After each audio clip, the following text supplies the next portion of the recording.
नाज़रीन खबर ने अपडेट जे सिलसिले की अॻिते वधाईंदे ख़बर शामिल कंदासीं। ठठो डिस्ट्रिक्ट रिपोर्टर मोहम्मद शफ़ीक जोखियो ऐवान साहब ठठो जी इफ्तिताही तकरीब थी गुज़री जंहिंमें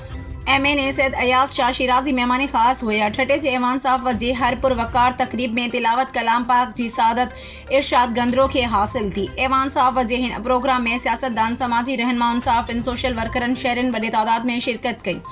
हिन प्रोग्राम में अवामी प्रेस क्लब जे सदर बिलावल समो ख़ालिद कैद, तकरीब में additional director social welfare department के बी बहरानी ऐं राणा गुलाम नबी, मरकज़ी chairman human rights Rana Aslam Sultan Tanoli, मरकज़ी general secretary Tania Kiran, director complaint cell Sindh Mohammad Yasin, coordinator Karachi division Abdul Wahid, media coordinator Karachi division Dada Adam Gandro, Wadero Urs Gandro, Wadero Faiz Mohammad Theem, नायब सदर national press club Gharo Anjum Teem Gulzar Ahmed Jokhio, councillor press club Jumshai जीत, joint secretary comrade Shafiq Jokhio, हाजी मोहसिन थीम, अनीस नायब, निज़ाम जोखियो, जिसका मगवान कामरेड हाफिज़ अब्बासी, डॉक्टर वली जखरो, इल्ताफ़ तुनियो, गनी कुरैशी ॿियनि शिरकत कई।